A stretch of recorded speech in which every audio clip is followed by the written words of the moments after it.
नमस्कार दोस्तों, मैं हरेंद्र प्रसाद और आप सभी को वेलकम करता हूं एजुकेशन नॉलेज चैनल में। और आज डिस्कस करने वाले हैं टीचिंग एंड लर्निंग का ही सब टॉपिक। और टीचिंग एंड लर्निंग हम लोग बहुत कंटिन्यूस डिस्कस कर रहे हैं यहाँ पे, जिसमें कि आज का जो सब टॉपिक है काफ़ी ज़्यादा इंपॉर्टेंट होने वाला है कि टीचिंग बात करते हैं और ट्रेनिंग की बात करते हैं, ये दोनों आपस में किस प्रकार से रिलेशन में आते हैं, किस प्रकार से दोनों का बीच का संबंध है, इसके बारे में जानेंगे। अब बात करते हैं टीचिंग का, बात करते हैं इंस्ट्रक्शन का, तो दोनों के बीच का जो रिलेशन वो किस प्रकार देखने मिलता है, इसके बारे में भी समझने वाले हैं। और साथ में ये समझने वाले हैं कि हम बात करते हैं टीचिंग का, इंस्ट्रक्शन का और लर्निंग का, तो दोनों के बीच का जो डिफरेंस है इसके बारे में जानेंगे, या दोनों के बीच का जो रिलेशन है इसके बारे में समझने वाले हैं। तो काफ़ी डिटेल से डिस्कस करने वाले हैं इस वीडियो को, तो इस वीडियो में आप लास्ट तक बने रहें। आज का जो टॉपिक है काफ़ी डिटेल से डिस्कस होने वाला है। और साथ ही ये डिस्कस किया हुआ है क्या कि जैसे टीचिंग एंड लर्निंग की क्लास चल रहा है, तो आपको क्लास 11 से जहाँ दिख रहे हो, क्लास 12 दिख रहेंगे, तो आपको सीक्वेंस से मिलेगा। क्लास 1 से लेके क्लास 12 तक हम लोग सारा एक सीक्वेंस से डिस्कस किए हुए हैं टीचिंग एंड लर्निंग का टॉपिक। इस सभी का जो वीडियो है अपलोडेड है, अगर अभी तक आप नहीं देखे हैं तो सभी का लिंक जो है आपको डिस्क्रिप्शन बॉक्स में, या फिर हमारे चैनल को विजिट कीजिएगा, तो वहाँ से आपको सारा वीडियो मिल जाएगा। एक सीक्वेंस में सारा वीडियो मिल जाएगा। अब सीक्वेंस से सारा वीडियो आप यहाँ पे देख सकते हैं। साथ ही ये आपका टेलीग्राम ग्रुप है, इसको आप ज्वाइन कर सकते हैं। आपका @एजुकेशनल नॉलेज RP है ग्रुप का नाम, ठीक है। इसका QR कोड है, इसको आप स्कैन कीजिएगा तो डायरेक्ट आप इसको ग्रुप में पहुंच जाइएगा, वहाँ से उसको ज्वाइन कर सकते हैं। या फिर इसका जो लिंक है आपको डिस्क्रिप्शन बॉक्स में मिलेगा, वहाँ से इसको भी आप लिंक से जा सकते हैं, ठीक है। तो चलिए आज का क्लास स्टार्ट करते हैं और समझते हैं कि आज का जो टॉपिक दिया हुआ वो कितना ज़्यादा एक टीचिंग एंड लर्निंग के अंतर्गत देखने को मिलता है।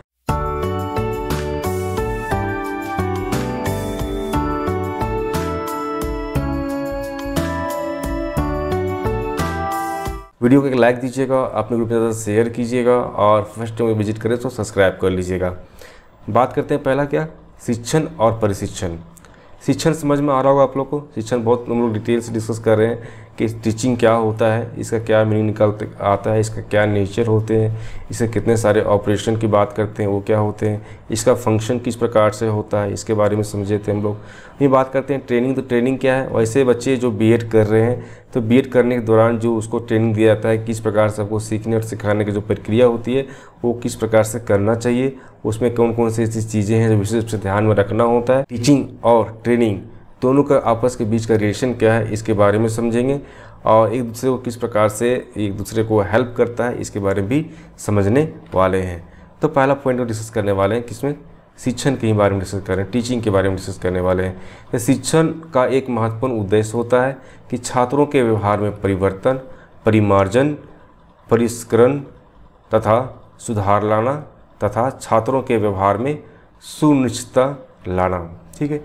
तो ये टीचिंग करने का मेन ऑब्जेक्टिव होता है। जैसे कि हम बात कर रहे थे क्या कि टीचिंग का जो आप लेसन प्लान बनाते हैं, एक टीचर जो बनाता है लेसन प्लान क्यों बनाता है, वहाँ बताता है कि हम किस प्रकार से क्लास में सारी चीज़ों को करना होता है। तो उसमें वो अपना एक ऑब्जेक्टिव भी लिखता है कि आज हम लोग जो पढ़ने वाले हैं उसका ऑब्जेक्टिव क्या है, उसका उद्देश्य क्या है। तो ये पता गया है कि जब बात करते हैं शिक्षण का, जब बात करते हैं टीचिंग का, तो इसका एक मुख्य उद्देश्य होता है। और उद्देश्य क्या होता है कि छात्रों के व्यवहार में परिवर्तन लाना, ठीक है। किस प्रकार से किसी चीज़ों को वो सही तरीके से कर पा सके, और जो भी उसका व्यवहार में परिवर्तन आया है एक निश्चित समय तक वो कंटिन्यूअस बना रहे, इसके बारे में बात होती है। सपोज दैट कि कोई ऐसा टीचर है ना, जो आपको ट्रायंगल्स पढ़ा रहे हैं, तो ट्रायंगल्स के जितने भी उसके डिफिनीशन है, उसके अपने प्रॉपर्टीज़ है, उन सभी को इस प्रकार से बताए कि अगला कई महीनों तक, कई सालों तक वो सारे प्रॉपर्टीज़ को उसके दिमाग में एकदम अच्छी तरह से याद रहे और समझ में भी रहे, और उस तरह से समझा सके कि ट्रेनिंग का बात करते हैं उसके ट्रायंगल्स का और उसके प्रॉपर्टीज़ को, तो काफ़ी डिटेल से कभी भी वो समझा सके। तो उसका मेन ऑब्जेक्टिव क्या होता है कि जो भी चीज़ को हम सिखा रहे हैं और सिखाने के बाद बच्चे में किस प्रकार से व्यवहार आ सके, एक अच्छा व्यवहार किस प्रकार से डेवलप कर सके, वही क्या होता है आपका टीचिंग कहलाता है। फिर वहीं बात करते हैं क्या, प्रशिक्षण या ट्रेनिंग की बात करते हैं। तो प्रशिक्षण या ट्रेनिंग की बात करते हैं, इसका मेन ध्येय क्या होता है, इसका मेन पर्पस क्या होता है। इसका पर्पस ये होता है कि जितना भी ट्रेनिंग पर्सन है या जितने भी पीपल टीचर हैं, उन सभी में क्या होना चाहिए कि वांछित परिवर्तन लाकर क्या होना चाहिए, उसमें जो कौशल का विकास है और उसमें दक्षता की विकास है वो इसी तरीके से हो पाए। जब हम किसी व्यक्ति को ये ट्रेनिंग देते हैं कि किस प्रकार से आपको टीचिंग लर्निंग करना होता है, तो उसमें क्या होता है कि जो भी टॉपिक को आपको पढ़ाना होता है तो पढ़ाने का पैटर्न कितने तरह से हो सकते हैं, उसे बहुत सारे मनोवैज्ञानिक ने अपने अपने आधार पर बताए हैं कि किसी चीज़ को कैसे सिखाया जा सकता है, उसके बारे में भी हम लोग चर्चा करेंगे। तो उन सभी के बारे में बताया जाता है। तो ये बात कहा गया है कि जब भी कोई प्रशिक्षण की बात करते हैं उसका मेन उद्देश्य ये होता है कि जो ट्रेनिंग का पार्ट है उसमें जो जितने भी पीपल टीचर हैं उसको किस प्रकार से टीचर लायक बनाया जा सके। टीचर का जो मेन ऑब्जेक्टिव होता है कि टीचर का गुण डेवलप उस व्यक्ति में होना चाहिए, वो किस प्रकार से डेवलप किया जा सके, किस प्रकार से अपने कौशल को विकास कर सके, किस प्रकार से अपने दक्षता को डेवलप कर सके, इसके बारे में चर्चा होती है। ठीक है, वहीं बात करते हैं कि ग्रीन एक महोदय इन्होंने बताए हैं टीचिंग और ट्रेनिंग के बारे में ही। तो इन्होंने अपने परिभाषा में ये बताए हैं कि वांछित व्यवहार के प्रशिक्षण में बुद्धि की मात्रा का अनुपात जितना ज़्यादा होगा उतनी सरलता से शिक्षण और प्रशिक्षण को एक दूसरे के स्थान पर प्रयुक्त किया जा सकता है। तो यहाँ पे ये बताया गया है कि अगर बात करते हैं वांछित व्यवहार प्रशिक्षण का, एक ट्रेनिंग का, है ना, तो एक वांछित व्यवहार किसका, एक ट्रेनिंग का, उसमें क्या होता है बुद्धि का जितना ज़्यादा इस्तेमाल कर सकता है, जितना ज़्यादा रिश्तों उसका इस्तेमाल करेगा, उसका जो टीचिंग करने का जो प्रोसेस है वो उतना ही सरलता से और उतने ही व्यवस्थित रूप से वो कर पाएंगे। अगर उसका बुद्धि का विकास अगर सही तरीके से नहीं है, दैट मीन्स कर सकते हैं अपना बुद्धि का प्रयोग सही तरीके से नहीं कर पाता है, दैट मीन्स कह सकते हैं कि उसका सिर्फ एक जो ट्रेनिंग की बात कर रहे हैं, जो ट्रेनिंग पद की बात कर रहे हैं वही प्रयोग कर सकता है, किंतु एक टीचिंग करने की बात करते हैं वो सही तरीके से नहीं कर पाएगा। इस बात करते हैं इसी में कि शिक्षण की बात की जाती है। शिक्षण किसी भी वस्तु के सैद्धांतिक पक्षों तथा ज्ञान के प्रतिपादन से संबंधित होता है। जब भी हम टीचिंग करने जाते हैं, टीचिंग में क्या होता है, जो भी टॉपिक आपको मिलता है उस टॉपिक के बारे में बात करते हैं, उस टॉपिक को किस प्रकार से समझाना है, किस प्रकार से किसी भी बच्चे को उसमें उसका जो रोल है, उसका जो इम्पोर्टेंस है उसके बारे में बताना है। तो क्या होता है कि आप उसके सैद्धांतिक पक्ष जो है, उसके जो प्रिंसिपल हैं उसके बारे में बताते हैं, उससे संबंधित जितने भी नॉलेज है उसके बारे में बताते हैं। लेकिन बात करते हैं वहीं पे क्या प्रशिक्षण की बात की जाती है। तो प्रशिक्षण का सीधा संबंध क्या होता है कि व्यवहार परिवर्तन। ठीक है, अब एक ट्रेनिंग की बात करते हैं, ट्रेनिंग में क्या होता है, सीधा हम ये समझते हैं किस प्रकार से इसके व्यवहार में परिवर्तन लाया जा सके और इसकी जो दक्षता है उसका विकास किस प्रकार से किया जा सके। समझ में आया होगा। नेक्स्ट बात करते हैं इसी में कि शिक्षण की बात करते हैं, ट्रेनिंग की बात, टीचिंग की बात करते हैं तो क्या होता है, ज्ञान प्रदान करता है। और यही बात करते हैं प्रशिक्षण का, तो ये क्या होता है कि उसे आगे राह दिखाकर कौशल उत्पन्न करने पर ध्यान देता है। ठीक है, तो ट्रेनिंग में क्या होता है कि जो भी चीज़ को हम बताना चाह रहे हैं तो बताने के दौरान जो भी स्किल्स है उस स्किल को कैसे यूज करना है ना, जैसे उद्दीपन कौशल होता है ना, पुनर्वर्ण कौशल होता है, ठीक है, प्रश्न उत्तर मेथड्स होते हैं। तो बहुत सारे आपके मेथड्स है, बहुत सारे स्किल्स है ना, वर्बल नॉन वर्बल बहुत सारे एक्टिविटीज़ करते हैं। तो सारी चीज़ें किस प्रकार से कर सकते हैं उसका ट्रेनिंग दिया जाता है। ये क्लास में कोई बच्चा बदमाशी कर रहा है उसके लिए आप किस प्रकार का आपका रिस्पॉन्स होना चाहिए, क्लास कोई बच्चा जो बहुत ज़्यादा डरा हुआ है उसके लिए आप किस प्रकार का आपको रिस्पॉन्स होना चाहिए, कोई बच्चा ऐसा है जो कोई टॉपिक को समझ नहीं पा रहा है तो उसमें टीचर का रिस्पॉन्स किस प्रकार से होना चाहिए, है ना। तो ये सारी चीज़ें क्या होता है, ट्रेनिंग दिया जाता है। जब ये सारी चीज़ों को ट्रेनिंग दिया जाता है तो कह सकते हैं कि सभी चीज़ें क्या होते हैं, एक कौशल का ही विकास होता है, उसमें स्किल का ही डेवलपमेंट होता है। उसमें किस प्रकार से अपने आप को किस प्रकार से कहीं भी टीचिंग करने की बात करते हैं तो वहाँ पे हम किस प्रकार से उस सारी चीज़ों को कर सकते हैं उसके बारे में ही बात होती है। लेकिन बात वही करते हैं अगर शिक्षण का, तो शिक्षण का मेन उद्देश्य क्या होता है कि ज्ञान प्रदान करना, कोई भी चीज़ों के बारे में उसको काफ़ी डिटेल से बताना। ठीक है, नेक्स्ट बात करते हैं इसी में क्या कि शिक्षण की बात करते हैं। शिक्षण क्या होता है, पूंजी एकत्रित करने का कार्य करता है। ठीक है, मतलब जो भी आपका इन्फॉर्मेशन है, जो भी आपका नॉलेज है, उन सभी के बारे में बात की जाती है। लेकिन बात वही करते हैं क्या प्रशिक्षण का, तो प्रशिक्षण में जो इस बारे में बात होती है कि किस प्रकार से अपने दक्षता को, अपने कौशल का विकास कर सके और प्रभावशाली बना सके, इसके बारे में बात होती है। तब उसको समझ में आ रहा होगा कि टीचिंग की बात करते हैं या प्रशिक्षण की बात करते हैं तो दोनों के बीच का जो रिलेशन किस प्रकार से है और दोनों के बीच का जो डिफरेंस है वो किस प्रकार से देखने को मिलता है।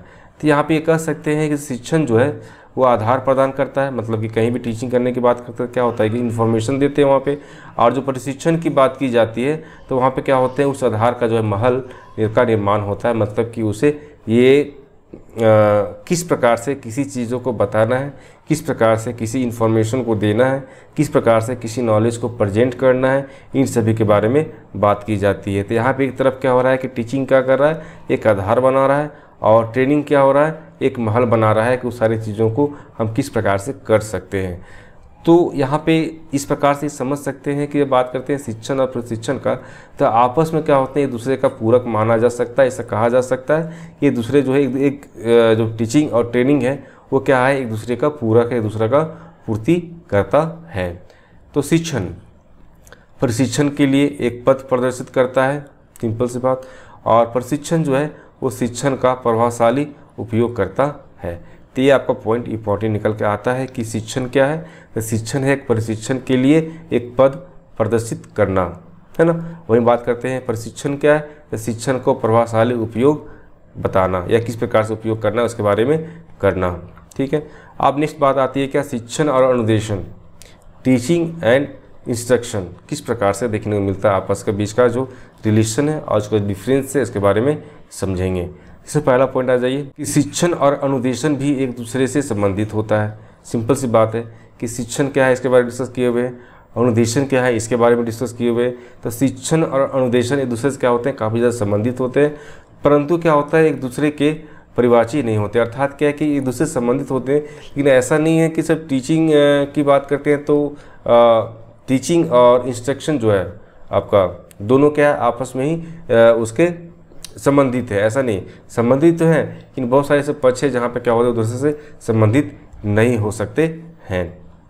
नेक्स्ट पॉइंट बात करते हैं इसी में कि शिक्षण में अनुदेशन निहित हो सकता है और नहीं भी। तो जब भी आप टीचिंग करने की बात करते हैं तो वहाँ पे हो सकता है कि अनुदेशन है उसमें निहित भी रह सकता है, मतलब उसमें शामिल हो सकता है या शामिल नहीं भी रहता है। कभी कभी इस तरह का सिचुएशन भी देखने को मिलता है। तो शिक्षण का जो अर्थ है हम पहले से ही स्पष्ट कर चुके हैं, दैट मीन्स कर सकते हैं कि शिक्षण के बारे में बहुत पहले से हम डिस्कस कर रहे हैं कि टीचिंग क्या होता है, टीचिंग के कितने प्रकार होते हैं, टीचिंग का अपना नेचर क्या होता है, इन सभी के बारे में डिस्कस कर रहे हैं बहुत पहले से, ठीक है। तो यहाँ पे ये क्लियर हो, पहले से ही क्लियर है कि शिक्षण क्या होता है, ठीक है। तो शिक्षण का अर्थ हम पहले से जान चुके हैं। और साथ ही क्या है कि बात करते हैं कि अनुदेशन, तो अनुदेशन का तात्पर्य क्या होता है कि उस क्रिया से होता है जिसमें प्रशिक्षण नहीं आता है। ये काफ़ी ज़्यादा इंपॉर्टेंट है। देखिए ये पॉइंट है, काफ़ी ज़्यादा इंपॉर्टेंट है कि अनुदेशन की बात करते हैं तो अनुदेशन का तात्पर्य क्या होता है कि ऐसी क्रिया जिसमें प्रशिक्षण की आवश्यकता नहीं होती है, मतलब जहाँ पे आप ट्रेनिंग नहीं देते हैं वो सारी क्रियाएं आपके क्या हो जाएगा, अनुदेशन में आ जाएगा, ठीक है। जैसे इमोशन की बात करते हैं तो वहाँ सारा क्या होता है, उसका कोई ट्रेनिंग देता है कि आप कम रो ज़्यादा रो, है ना, कम खुश हो ज़्यादा खुश हो, है ना, किसी बात पे बहुत ज़्यादा पैनिक हो जाना या नहीं होना, उसका कोई ट्रेनिंग नहीं दिया जाता है। बात समझ में आया। तो जहाँ पे आप ट्रेनिंग की बात नहीं करते हैं वहाँ पे क्या आपका अनुदेशन है। इस बात करते हैं यहाँ पे कि अनुदेशन में छात्रों एवं शिक्षकों के मध्य अंतःक्रिया होना आवश्यक नहीं है, इसलिए इसका प्रयोग केवल ज्ञानात्मक उद्देश्यों की प्राप्ति हेतु करते हैं, ठीक है। तो कुछ ज़रूरी नहीं है कि अगर हम बात करते हैं अनुदेशन, तो अनुदेशन जो है वो कोई ज़रूरी नहीं है कि टीचर और स्टूडेंट के बीच का जो अंतःक्रिया, मतलब दोनों के बीच का एक रिलेशन या भी बोल सकते हैं दोनों के बीच में एक बॉन्डिंग के रूप में एक काम कर रहा है, ऐसा कोई ज़रूरी नहीं होता। ये सिर्फ इस प्रकार से वो देखने को मिलता है कि सिर्फ कोई भी आप नॉलेज से संबंधित जो भी आपका ऑब्जेक्टिव है उन सभी को प्राप्ति करने हेतु इसका प्रयोग किया जाता है। तो यह शिक्षा के अन्य भावनात्मक तथा मनोगत्यात्मक पक्षों का विकास पर ध्यान नहीं देता है, ठीक है। मतलब ये भावनात्मक की बात करते हैं या की बात करते हैं तो इसमें क्या होता है, इसके विकास पर ध्यान नहीं दिया जाता है, बल्कि शिक्षण के माध्यम से ज्ञानात्मक, भावनात्मक एवं मनोगत्यात्मक तीनों ही पक्षों का विकास संभव है, ठीक है। तो ये सारी चीज़ इसमें देखने को मिलती है। नेक्स्ट बात करते हैं यहाँ पे कि शिक्षण क्या है। तो शिक्षण में अनुदेशन निहित हो सकता है, पहले भी जानते हैं हम लोग, पर क्या है कि अनुदेशन में ये समानता या जरूरी नहीं है कि शिक्षण उसमें निहित रहेगा, ठीक है। ये आवश्यक नहीं होता है कि जिस प्रकार से शिक्षण जो है अनुदेशन में, शिक्षण में जो अनुदेशन निहित होता है मतलब उसमें शामिल होता है, लेकिन अनुदेशन में शिक्षण शामिल होगा ऐसा कोई गारंटी नहीं है, और शामिल हो भी सकता है नहीं भी हो सकता है, ठीक है। इस बात करते हैं कि अनुदेशन जो है वो सदैव किसके लिए होता है, आपका स्टूडेंट सेंटर के लिए होता है, मतलब कि छात्र केंद्रित होता है, जबकि शिक्षण जो है आवश्यकता अनुसार छात्र केंद्रित अथवा विषय वस्तु केंद्रित अथवा शिक्षक केंद्रित भी हो सकता है। ठीक है, तो अनुदेशन की बात करते हैं यहाँ पे, तो किसके लिए सिर्फ होता है? सिर्फ ये स्टूडेंट के लिए होता है। लेकिन बात करते हैं क्या, टीचिंग की बात करते हैं, शिक्षण का, तो इसका आवश्यकता अनुसार क्या होता है? चेंज हो जाता है। हो सकता है कि वो स्टूडेंट के लिए हो सकता है कि आपका सब्जेक्ट, आपका सिलेबस है उसके लिए हो सकता है कि टीचर के लिए भी हो। तो ये क्या होता है? चेंज होता है। ठीक है, तो अनुदेशन और शिक्षण दोनों में ही क्या होते हैं कि पृष्ठपोषण मतलब फीडबैक की बात करते हैं, पुनर्बलन रीइंफोर्समेंट की बात करते हैं, पाठ्य वस्तु विश्लेषण की बात करते हैं, पाठ्य वस्तु प्रेजेंटेशन या फिर प्रस्तुतिकरण की बात करते हैं। इस सब पर विशेष बल देता है कौन? अनुदेशन और शिक्षण दोनों ही। ठीक है, अनुदेशन और शिक्षण दोनों ही। किस प्रकार से आप कहीं टीचिंग करते हैं तो उसमें आपका फीडबैक किस प्रकार से लेना है, कि किस प्रकार से पुनर्बलन का यूज करना है, किस प्रकार से पाठ्य वस्तु का विश्लेषण करना है, किस प्रकार से पाठ्य वस्तु का प्रेजेंट करना है, इन सभी पे क्या होता है? विशेष रूप से बल दिया जाता है। और साथ ही देखने मिलता है कि जो आपका कॉन्सेप्ट की बात करते हैं सीखने का, तो सीखने का जो सिद्धांत है उसका मुख्य आधार भी आपको इसी में देखने मिलता है। अब नेक्स्ट पॉइंट यहाँ पे आता है कि शिक्षण, अनुदेशन और अधिगम। तो शिक्षण, अनुदेशन और अधिगम का जो अंतर है वो क्या है, और दोनों के बीच का जो रिलेशन है वो भी क्या है, इसके बारे में स्पष्ट रूप से हम लोग ये समझते हैं। तो ये आपका 3 पार्ट है, और तीनों पार्ट में क्या किया गया है? कंपेयर किया गया है। इसको हम पार्ट पर समझने वाले हैं। पहले बात करते हैं क्या? शिक्षण का या फिर ट्रेनिंग का, टीचिंग का। ठीक है, तो शिक्षण में क्या होता है? तो शिक्षण का प्रमुख तत्व क्या होता है? पारस्परिक अंतःक्रिया है। जब भी हम टीचिंग करने की बात करते हैं तो वहाँ पे क्या होता है कि अंतःक्रिया होता है, जो क्लास में टीचर और स्टूडेंट के बीच का होता है। सिंपल सी बात। अब शिक्षण की बात करते हैं तो शिक्षण में क्या होता है कि अनुदेशन जो है वो निहित होता है। मतलब बहुत सारी इसमें चीज़ें ऐसी होती है जो क्या होते हैं उसमें निहित होते हैं। अनुदेशन मतलब क्या? अनुदेशन का जो मतलब अभी समझ में आया, वो सारी चीज़ें यहाँ पे आती है। नेक्स्ट पॉइंट इसमें बात करते हैं क्या कि शिक्षण में ज्ञानात्मक और क्रियात्मक पक्षों का विकास किया जाता है। जब भी हम कहीं टीचिंग करने की बात करते हैं तो वहाँ पे नॉलेज की बात की जाती है, वहाँ पे बहुत सारे ऐसे एक्शन या फिर बहुत सारी एक्टिविटी की बात की जाती है, उसके विकास के बारे में बात होता है। ठीक है, नेक्स्ट क्वेश्चन बात करने वाले हैं कि teaching is a subject of actions intend to induce learning through interpersonal relationship. तो टीचिंग क्या है? एक बोल सकते हैं कि एक्शन करने का, किस प्रकार से आप कोई भी क्रियाएं करते हैं और साथ में आप टीचिंग करने के दौरान जो भी आप वहाँ पे रिलेशन डेवलप होता है उन सभी के बारे में भी बात होती है। नेक्स्ट बात करते हैं क्या? शिक्षण जो है पर जो एक सामाजिक बात करते हैं, दार्शनिक बात करते हैं, या मनोवैज्ञानिक या फिर वैज्ञानिक एवं मनोवैज्ञानिक दोनों सिद्धांतों को स्पष्ट रूप से क्या होता है? ये प्रभाव डालता है। ठीक है, नेक्स्ट पॉइंट इसमें बात करने वाले हैं कि शिक्षण की बात करते हैं। शिक्षण क्या है कि शिक्षक द्वारा प्रदान किया जाता है जो छात्रों से अधिक परिपक्व होता है और मैनेजर या गाइड या मित्र या फिर सहायक जो भी हो उसकी भूमिका निभाते हैं। तो टीचर कौन होता है? टीचर सिर्फ वही होता है कि एक ऐसा व्यक्ति जो बहुत ज़्यादा नॉलेज वाला है, एक कम नॉलेज वाला है। तो ज़्यादा नॉलेज वाला क्या होता है? टीचर होता है, और कम नॉलेज वाला क्या होते हैं? वो आपका स्टूडेंट की तरह से काम करते हैं। तो जब भी ये सारी चीज़ें होती है वो औपचारिक रूप से भी हो सकता है और अनौपचारिक रूप से भी देखने को मिलता है। तो दोनों तरह से देखने को मिलता है। नेक्स्ट बात करते हैं यहाँ पे क्या कि शिक्षण में अनुबंधन या कंडीशनिंग, प्रशिक्षण में अनुदेशन तथा प्रतिपादन एक सतत क्षेत्र के रूप में समावेशित होता है।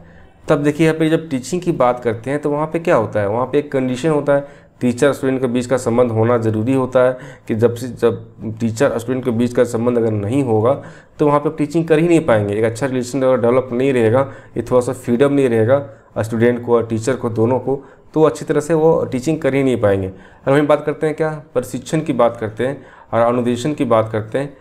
तो ये सभी चीज़ें क्या है कि आप वो देख सकते हैं कि दोनों के क्षेत्र में काफ़ी ज़्यादा समावेशित मतलब क्या होता है? शामिल होते हैं। ठीक है, इस बात करते हैं कि यह स्मृति स्तर से चिंतन स्तर तक किसी प्रकार का भी हो सकता है।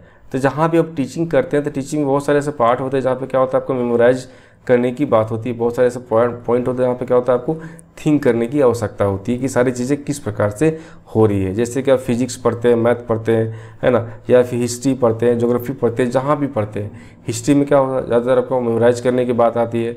अगर फिजिक्स जितना भी साइंस सेक्टर है उसमें क्या होता है कि आपको थिंकिंग करने की आवश्यकता होती है कि ये सारी चीज़ें किस प्रकार से हो रही है। वहाँ पर आप क्या करते हैं? ज़्यादा ज़्यादा वहाँ सोचते हैं कि सारी चीज़ें किस प्रकार से हो रहा है, उसका फार्मूला किस प्रकार से हो रहा है, उसका प्रिंसिपल किस प्रकार से लग रहा है, इसमें क्वेश्चन में इतने जो फार्मूले आए कहाँ से हैं, उसके क्या क्या अपने सिद्धांत हैं, उन सभी के बारे में डिस्कस होता है। तो ये कह सकते हैं कि जब टीचिंग की बात करते हैं तब क्या हो सकता है कि यहाँ दोनों चीज़ होता है। पहला चीज़ मेमोराइज करने की बात होती है और दूसरी चीज़ क्या होती है, वहाँ थिंकिंग करने की भी बात होती है। ठीक है, नेक्स्ट बात करते हैं इसी में कि its purpose is to enable the student to learn in all type of situation for his all around development. तो सिंपल सी बात क्या कहा गया कि उसका जो पर्पस क्या होता है, इसका पर्पस ये होता है किसी भी स्टूडेंट का किसी भी सिचुएशन में सर्वांगीण विकास करने की बात की जाती है। किस प्रकार से उस बच्चे में हम एक सर्वांगीण विकास कर सकें, उसका फिजिकल, मेंटल, सोशल सभी प्रकार का डेवलपमेंट हम सही तरीके से कर पाएँ, इसके बारे में बात होती है। अब यहाँ पे बात करते हैं अनुदेशन। तो अनुदेशन में क्या देखने को मिलता है कि अनुदेशन में क्या है कि छात्र और शिक्षक के मध्य एक पारस्परिक अंतःक्रिया नहीं होती है। दैट मीन्स कह सकते हैं कि एक कोई सिस्टम से कोई ज़रूरी नहीं है कि टीचर और स्टूडेंट के बीच का वहाँ कोई अंतःक्रिया होगा, ऐसा कोई ज़रूरी नहीं होता है। ठीक है, नेक्स्ट बात करते हैं यहाँ पे क्या कि अनुदेशन को शिक्षण नहीं कहा जा सकता है। जब भी हम कोई इंस्ट्रक्शन देते हैं तो वो टीचिंग का पार्ट नहीं होता है, वो आपका टीचिंग का पार्ट ही नहीं आ सकता है। किंतु इनमें क्या होता है कि अधिगम निहित होता है, मतलब उसमें सिखाने लायक होता है। जैसे कि हम बात करते हैं कोई भी बच्चा जो है एग्ज़ाम देने के लिए जाता है तो वहाँ पे बहुत सारा आपको इंस्ट्रक्शन मिलता है ना, तो एक इंस्ट्रक्शन मिलता है, वहाँ पे क्या होता है टीचिंग की बात तो नहीं होती, फिर भी बच्चा क्या होता है वहाँ से बहुत सारी चीज़ों को सीखता है कि किस प्रकार से एग्ज़ाम में जाना है, किस प्रकार से एग्ज़ाम में बैठना है, किस प्रकार से एग्ज़ाम को सॉल्व करना है, एग्ज़ाम का पैटर्न क्या है, उसमें किस प्रकार से सब्जेक्टिव किस प्रकार से आपको शॉर्ट क्वेश्चन, लॉन्ग क्वेश्चन सारा बनाना होता है। तो एक क्या बोल सकते हैं कि वहाँ पे अधिगम की प्रक्रिया तो हो रही है, लेकिन क्या है कि वहाँ पे टीचिंग का प्रोसेस नहीं हो रहा है। ठीक है, वहाँ पे सिर्फ आपको एक इंस्ट्रक्शन दिया हुआ है कि आप उसको किस प्रकार से कर सकते हैं। नेक्स्ट बात करते हैं इस समय क्या कि अनुदेशन से ज्ञानात्मक पक्षों का विकास किया जा सकता है। तो देखिए कहीं पे अगर हम कहीं इंस्ट्रक्शन देते हैं या कहीं भी अनुदेशन की बात की जाती है तो वहाँ पे हो सकता है कि उसको नॉलेज का डेवलपमेंट हो सकता है, लेकिन वहाँ क्या हो सकता है कि टीचिंग का प्रोसेस आपका वहाँ पे नहीं चलेगा। ठीक है, नेक्स्ट बात करने वाले इसी में कि instruction is the mode of teaching which refer to teach someone to content at memory level. तो यहाँ पे क्या होता है कि जब इंस्ट्रक्शन की बात होती है तो वहाँ पे क्या होता है कि ठीक है आप टीचिंग करने का मोड हो सकता है कि वहाँ पे सिर्फ क्या क्या प्रीफर किया जाता है कि आप जो भी चीज़ को बता रहे हैं वहाँ पे क्या होगा, सिर्फ उसको मेमोराइज करेगा, उसको सिर्फ दिमाग में रखेगा। ये सारी चीज़ें इस प्रकार से हो रही है। ठीक है, इस बात करने वाले इसमें अनुदेशन भौतिक विज्ञान या फिजिकल साइंस के प्रदा और प्रक्रिया पर आधारित होता है। तो यहाँ पे सिंपल सी बात कहा गया है कि फिजिकल साइंस मतलब क्या है कि जब भी हम अनुदेशन की बात करते हैं, इंस्ट्रक्शन की बात करते हैं, तो जितना भी फिजिकल साइंस में जो भी चीज़ें आपको देखने को मिलती है कि किस प्रकार से सारी चीज़ों को करना होता है, तो सभी चीज़ों के बारे में क्या होता है उसी पर आधारित होते हैं। नेक्स्ट बात करते समय अनुदेशन प्रदान करते समय शिक्षक छात्रों की अपनी अधिगम गति का ध्यान रखता है। अनुदेशन के लिए शिक्षक का होना अनिवार्य नहीं है। देखिए अनुदेशन में क्या हो रहा है कि ठीक है उसमें कोई समय दिया हुआ होता है, टीचर और स्टूडेंट क्या होता है आपस में अधिगम को प्रक्रिया होती है, क्या होता है उसमें एक ध्यान देना होता है कि सारी चीज़ें किस प्रकार से हो रही है, इसका प्रोसेस किस प्रकार से हो रहा है। ठीक है, लेकिन कोई ज़रूरी नहीं होता है कि वहाँ पे जो टीचर है वो उसका अनिवार्यता बनी रहे। ठीक है, तो अनुदेशन में क्या होते हैं कि मशीनों द्वारा भी किया जा सकता है, मतलब कि वहाँ पे क्या होता है कि आपको एक सिस्टम से बताया जाएगा, आपको सारे चीज़ें प्रोसेस में बताया जाएगा, कोई ज़रूरी नहीं कि वहाँ पे टीचर वहाँ पे शामिल होगा। नेक्स्ट पॉइंट में आते हैं कि अनुदेशन के लिए प्रशिक्षण पूर्ण आवश्यकता है। तो जब भी हम कोई इंस्ट्रक्शन देने की बात करते हैं तो वहाँ पे जो ट्रेनिंग होता है ना, तो उसकी भी आवश्यकता होती है, पूर्ण आवश्यकता होती है कि हम कोई भी इंस्ट्रक्शन कोई भी अनुदेशन जो है वो बच्चों को दे रहे हैं तो किस प्रकार से देना और कैसे देना है, उन सभी के बारे में भी एक ट्रेनिंग दिया जाता है। तो अनुदेशन में सोचने, विचार करने या सामान्यीकरण करने की जो योग्यता की आवश्यकता होती है। तो जब भी हम कोई भी इंस्ट्रक्शन देते हैं तो जो भी दिया जाता है तो बच्चों को उसके बारे में सोचना पड़ता है, विचार करना होता है कि ये चीज़ें किस प्रकार से हो रही है और उससे सारी चीज़ें किस प्रकार से होने में जो उसकी एबिलिटी, अपनी एबिलिटी के आधार पर क्या होता है सारी चीज़ों को समझने की कोशिश करते हैं। ठीक है, नेक्स्ट पॉइंट में आते हैं कि its purpose is to communicate the knowledge and convey the information and shaping the behaviours of the learners. तो इसका जो पर्पस क्या होता है, किस प्रकार से हम कम्युनिकेट कर सकते हैं, और कम्युनिकेट में क्या होता है कि आपका नॉलेज किस प्रकार से कोई भी इन्फॉर्मेशन को कन्वे कर सकते हैं, किस प्रकार से कोई भी लर्नर जो सीख रहे हैं उसके बिहेवियर में किस प्रकार से परिवर्तन ला सकते हैं, इसके बारे में ही बात की जाती है। वहीं बात करते हैं क्या अधिगम का। तो अधिगम में क्या क्या चीज़ें देखने को मिलती है। पहले बात करते हैं कि अगर शिक्षण और अनुदेशन की बात कर रहे हैं तो इसके मध्य में जो है एक सीखने का अनुभव प्रदान किया जाता है या किए जाते हैं और उनके व्यवहारों में वांछित परिवर्तन लाया जाता है। जब भी हम बात करते हैं क्या टीचिंग और इंस्ट्रक्शन की बात करते हैं, इसका मध्य में क्या होता है, सीखने का काम तो होता ही है, ठीक है। अब वहाँ पे टीचर रहे या न रहे, लेकिन टीचिंग वहाँ सीखने का अधिगम का ही प्रोसेस होता है। तो इसमें जब ये सारी चीज़ें होती है, इसमें क्या होता है कि मेन रूप से कि जो भी चीज़ सीख रहा है बच्चे, उसके व्यवहार में परिवर्तन लाया जा सके। नेक्स्ट पॉइंट इसी में आता है क्या कि अधिगम के लिए शिक्षण तथा अनुदेशन सहायक है लेकिन आवश्यक नहीं। जहाँ भी हम अधिगम की बात करते हैं तो अधिगम के लिए टीचिंग करने की बात करें या फिर उस पर इंस्ट्रक्शन की बात करें तो हेल्प करता है, उसकी इंपॉर्टेंस होती है, लेकिन कोई ज़रूरी नहीं है कि वो हर समय वो लागू किया जा सके, है ना, या हर समय उसको लागू करना है। नेक्स्ट पॉइंट इसी में बात करते हैं कि अधिगम जो है इसके प्रभाव का परिणाम है।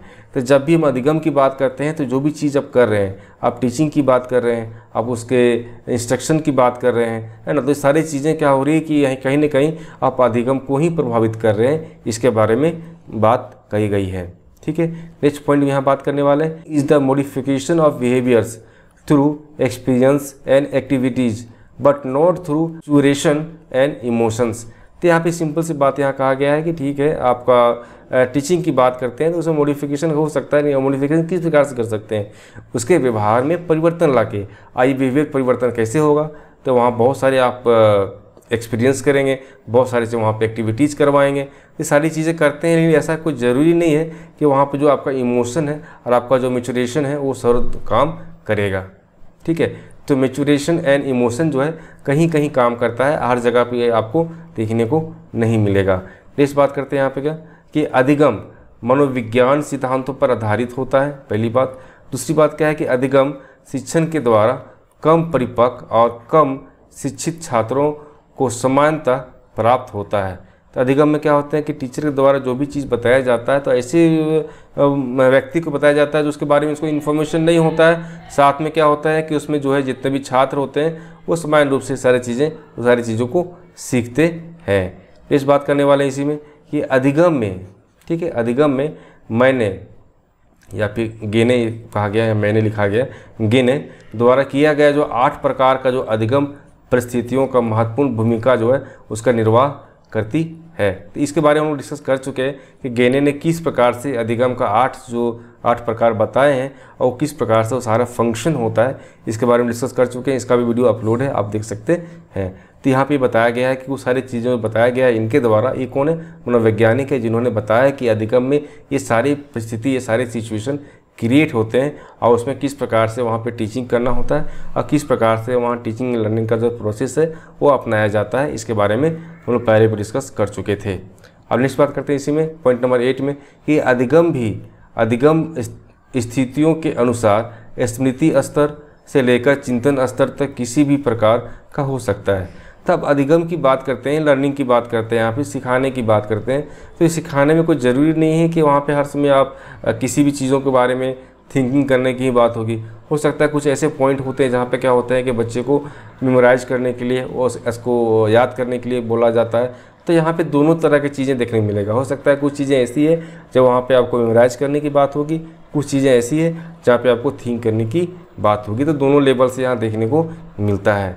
नेक्स्ट पॉइंट इसमें बात करते हैं कि learning is the outcome of formal informal teaching and it's result in the change in behaviours. तो लर्निंग का जो है उसका लर्निंग की बात की जाती है तो लर्निंग क्या है कि फॉर्मल रूप से भी इनफॉर्मल रूप से, औपचारिक और अनौपचारिक दोनों रूप से क्या होता है, टीचिंग करना होता है, ठीक है। तो वहाँ पे देखने मिलता है। साथ में क्या होता है, इसका जो रिजल्ट होता है वो रिजल्ट क्या होता है कि बिहेवियर में किस प्रकार से हम चेंजिंग कर सकते हैं, इसके बारे में बात कही गई थी। तो आज इतना ही। इस वीडियो को लाइक कीजिए और अपने ग्रुप में ज़्यादा शेयर कीजिए। हम लोग काफ़ी डिटेल से टीचिंग एंड लर्निंग जो पेपर है काफ़ी डिटेल से डिस्कस कर रहे हैं। इसमें जो टीचिंग एंड लर्निंग का जो टॉपिक है उसके बारे में काफ़ी डिटेल से डिस्कस कर रहे हैं। आपको सारा वीडियो कंटिन्यूअस मिलेगा, तो लाइक कीजिएगा, शेयर कीजिएगा और फर्स्ट में विजिट करें तो सब्सक्राइब जरूर कर लीजिएगा। ये हैंडल है @educationknowledge-rp, इसको सर्च कीजिएगा यूट्यूब में, तो डायरेक्ट ये चैनल आपका ओपन हो जाएगा जहाँ से आप सारे वीडियो देख पाएंगे।